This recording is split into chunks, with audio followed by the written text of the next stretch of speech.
mënyra se si atje kanë evoluar kryesisht në periudhën e demokracisë, fillimisht nga organizimet vogla me 2-3 persona deri në një shtrije më të madhe, me banda dhe me grupe strukturuara kriminale, ka cënuar më pas edhe interesat larta ekonomike. Dhe përplasja mes dy familjeve, në këtë rast edhe Çapja, por edhe familjes Çela, dyshohet që të ketë nisur pikërisht për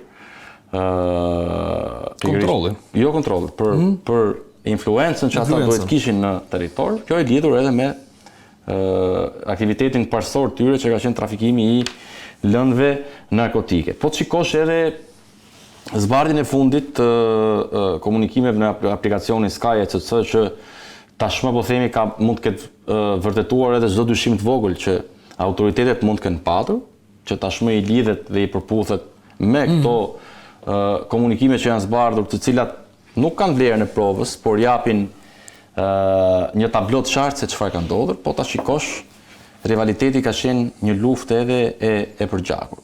Suel Çela arriti të marrë vrasës profesionist dhe bashkëpunojë me grupe tjera kriminale, pra duke shkuar, po themi, deri në Shkodër, ku dyshohet që prek Kodra, një personazh në kërkim sot, personazh me shumë mister, i cili është përfolur dhe ka qenë i dyshuar paktën në informacionet pa verifikuara edhe si një atentator i mundshëm i kryeministrit të Kosovës Albin Kurti, nëse mbani mend rrjedhjen e emaileve të ish-drejtorit përgjithshëm të policisë Gledis Nano, dhe po thoja që Suel Çela pra ishte vënë tashmë jo vetëm shteti pas vitit 2013 familjes Çapja, duke nisur nga masakra në vitin 2016 nëse mbani mend, ku u plagosën dhe humbën jetën disa pjesëtarë, masakra e famshme e Bratasheshit vitit 2016.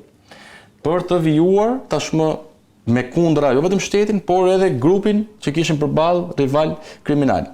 Dhe prej Kodra shkon në Elbasan nga Krasta, nëse mbani mend atentatin e famshëm ndaj kemi raportuar, të dy kemi raportuar ndaj Ardian Çapjas, dhe po thoja që kjo familje pra ka qenë gjithë kohën pas vitit 2013 kryesisht nën lupën jo vetëm të shtetit, por edhe të grupit rival kriminal, i cili ndryshe nga këta përfitoi benefite tjera me ardhjen në pushtet të të majtëve edhe qeverisë socialiste.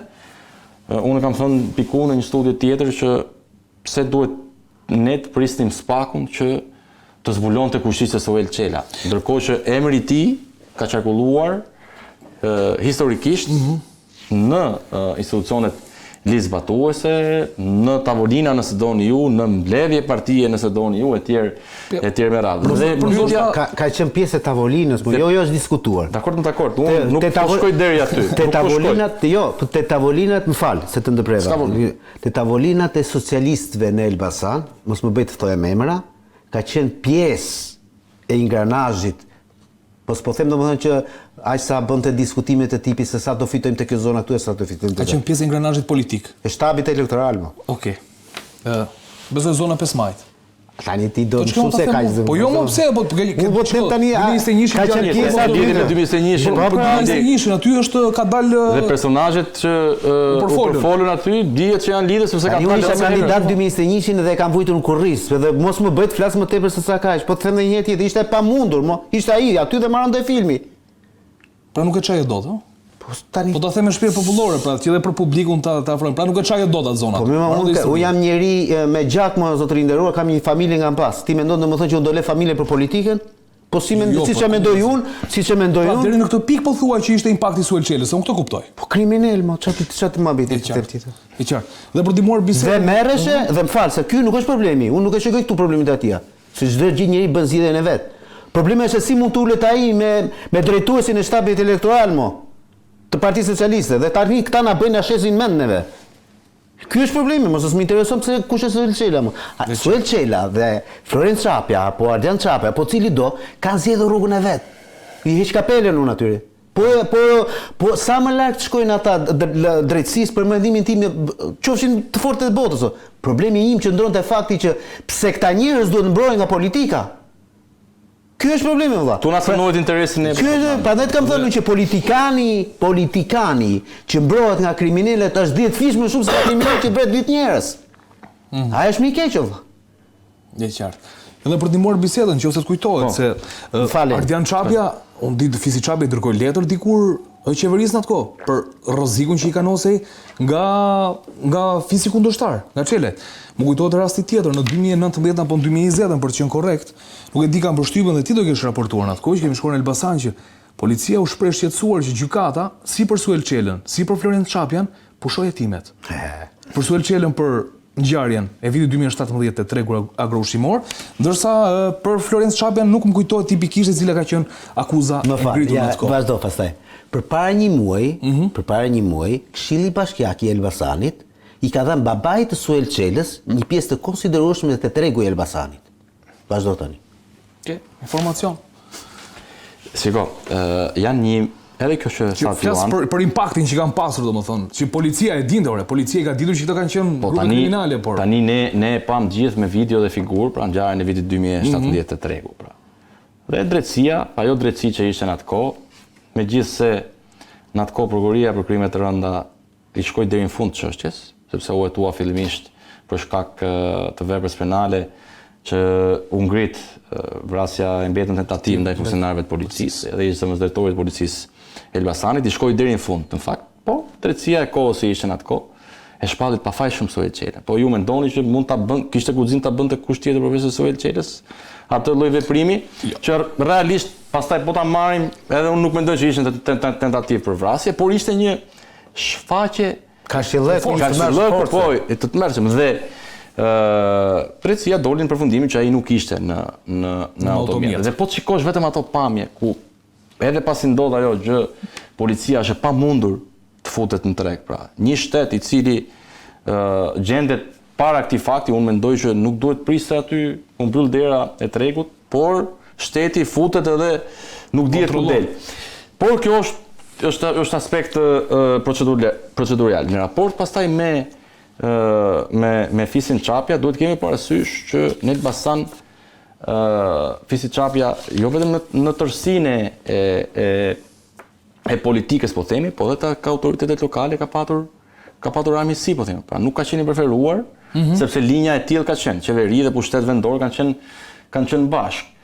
Unë mund t'ju them që nëse keni vënë re sa herë që ish kryeministri Berisha, sot i pandehur edhe kryetari i Partisë Demokratike, vjen spak për masën detyrim paraqitje, ai nxjerr nga një pasazh të disa komunikimeve në aplikacionin Sky ECC, të cilat janë administruar nga Spaku, por nuk janë atashuar ende në një dosje caktuar, sepse nuk dihet ku do të atashohen dhe për çfarë veprash. Aty mund të them që ka qindra komunikime të kësaj natyre. Unë nuk e di se kush i ka administruar këto pine dhe këto akaunte që shkëmbejnë këto biseda. Di të them që ka një shqetësim brenda radhëve të Spakut, sepse komunikimet janë reale, janë të vërteta. Pra janë marrë nga janë transkripte reale. Janë transkripte që janë administruar nga prokuroria e posaçme. Nuk dihet se si i ka siguruar Zoti Berisha këto. Ai vetëm ai ska vënë për burime. Sigurisht që në formë ligjore nuk i ka siguruar, po i ka siguruar. Puna e tij ne na intereson në vërtet ajo si i ka siguruar. Qytetari digjital. Jo, në rasti bie prokurori digjital ose agenti BGH-s. Jo, se nuk ka shkuar te avokatët, ti e di shumë mirë. Pra ato janë çështje që me sa duket edhe brenda drejtësisë ka nevojë që të dalin sipërfaqe disa gjëra që ndoshta edhe për arsye të caktuara mund të lihen diku të mënjanuara, por themi për arsye që nuk di të them. Është qartë. Dhe siç po thoja pra, klani familja Çapja ka kaq vite në revansh. Dhe për hir të vërtetës, kur zoti Berisha flet aty që ka padur një tentativë dhe premtim që kjo familje do të goditet etj me radhë. Po ti vesh në një rend kronologjik edhe kanë lidhje. Lidhen bisedat, po themi me atë çfarë ka ndodhur. Pastaj se sa X fuqi ka patur një X personazh apo politikan për të vënë lëvizje një strukturë si Spaku ose organizat tjetër dizbatuese për të marrë këtë çështje këtë nuk di të ta them. Por lufta në Elbasan nuk është e mbyllur. Nuk është e mbyllur pse them? se ndoshta u zhvendosën pak më shumë tek Suel Qela se sa tek Florent Çapja për cilin po diskutojmë, po janë të ndërlidhura bashkë. Jo, janë përplasje që lidhen me njëra tjetrën sepse shikoj, është realiteti që ka prodhuar. Jo, ajo çfarë unë ose kontrasti që unë shoh në këtë rast, po si ka mundësi domethënë, ne shteti jon investorët arrin që të sjell një të shumë kërkuar nga Dubai, nga Emiratet e Bashkuara Arabe, ai ka qenë ndaluar dhe para disa vitesh atje. Është mbajtur, është liruar më pas sepse është procedurë standarde që ndodh atje. Ndërkohë që kemi një dosje, do të thoja unë nga dosjet ndoshta më të forta që ka hetuar prokuroria e posaçme, organizata kriminale e Suel Qelës.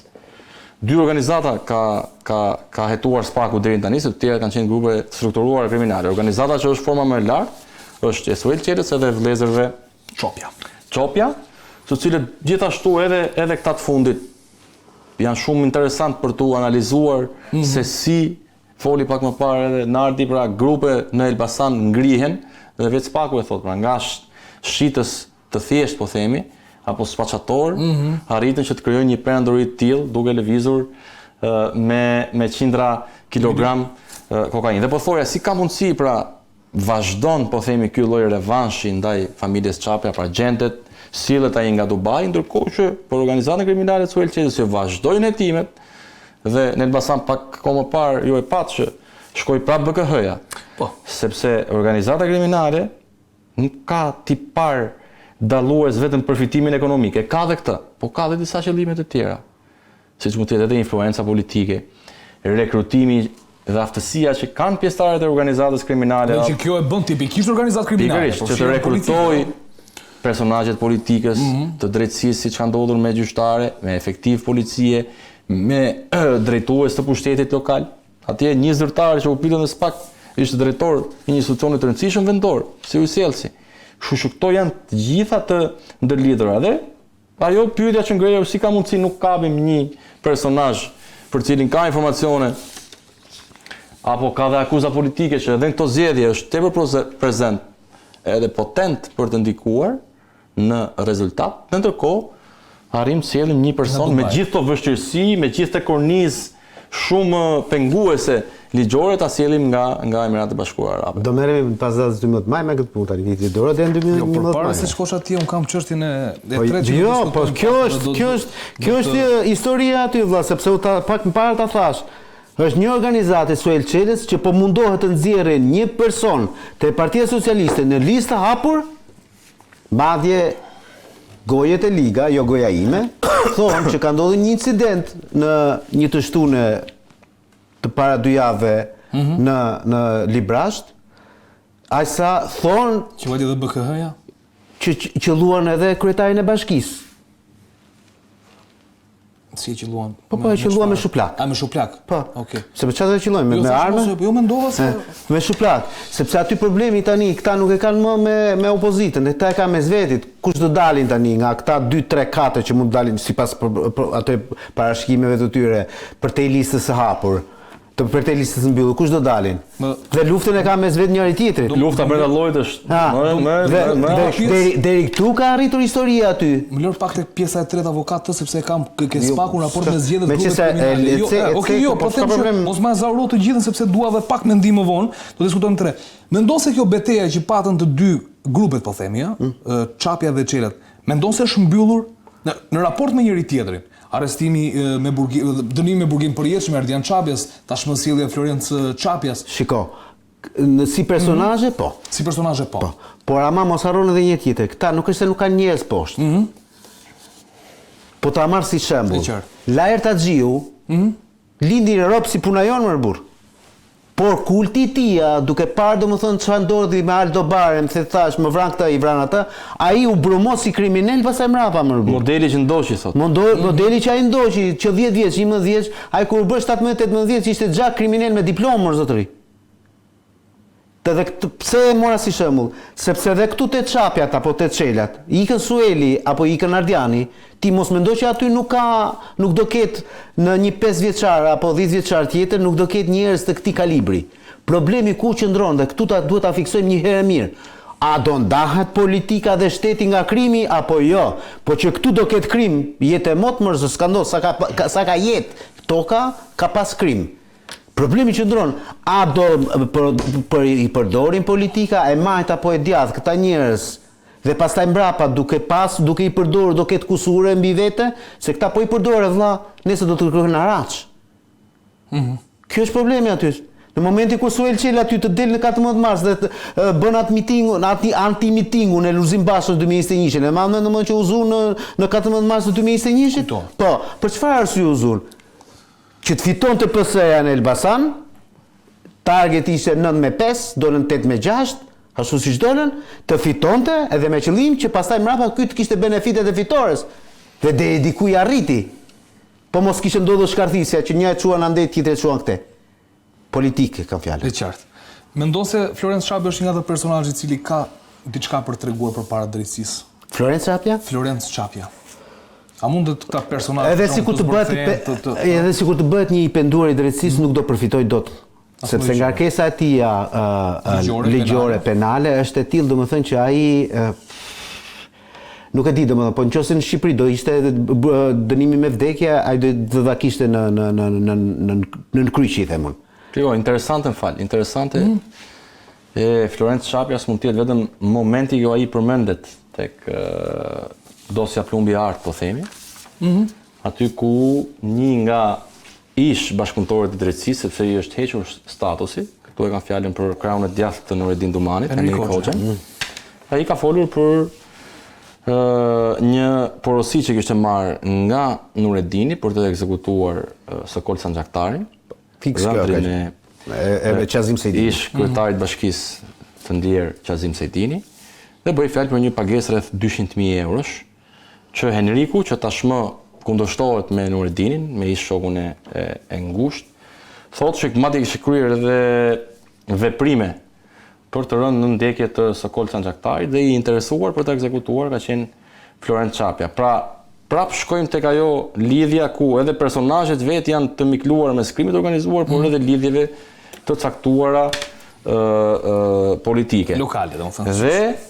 Dhe mos harrojmë që ndaj ish kryetarit bashkisë Elbasanit, ndjerit Qazim Sejdini. Po Qazim Sejdini kemi pasur edhe ngjarje shumë të rënda, i çuan arkivolin, ke shtëpia. Pra, ti e kupton se në çfarë lloj terreni kanë funksionuar grupet kriminale të Elbasanit dhe nga ana tjetër po përgjigjem dhe unë pyetje që i bëre Leonardo, unë them që kjo nuk është një luftë e cila do të përfundojë. Nuk do të përfundojë për dy arsye. Në këtë rast familja Çapja nuk është se kanë për të humbur, po themi. Pra, dy personazhet kryesorë janë në burg për jetë.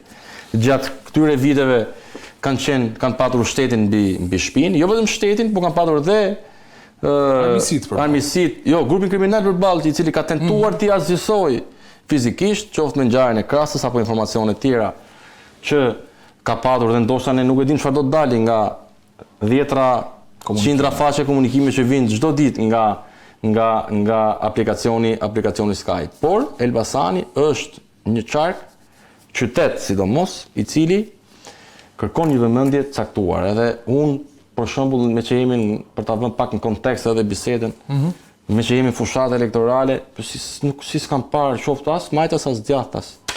Majtas jo, se është logjikshme me gjithë to që kanë ndodhur, që të ketë keni dëgjuar ju majtas o djathtas çfarë programi kanë për rendin e sigurinë publike?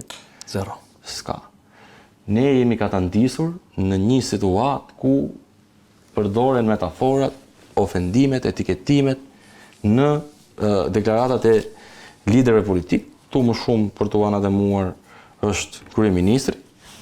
Dhe nga ana tjetër edhe tek opozita kanë pritur realisht shumë më shumë për të bërë. Zoti Berisha është përpjekur që në disa qarqe ku ka shkuar të përmend me emra personazhet e botës krimit. Por ama në disa qarqe tjera, disa emra dhe nuk i ka përmendur. Dhe kjo Elbasani, Shkodrën. Unë po them nuk i ka përmendur të gjithë. Janë ata që mbështesin PD-n. Pra. Ta themi trosh. Ti e kuptove shumë mirë. Edhe unë po them që nuk e di për çfarë arsye, por ideja është që te dy kampet mund gjesh edhe të dyja kampet e admirojnë dhe sikur me zore presin që të flirtojnë me krimin e organizuar. Unë kam 15 vite dhe kam raportuar në shumë qarqe. Edhe pothuajse në çdo palë zgjedhje, qoftë vendore, qoftë zgjedhje parlamentare të përgjithshme, kam parë se si çelin këto lloj grupesh, individësh në ditën e votimeve,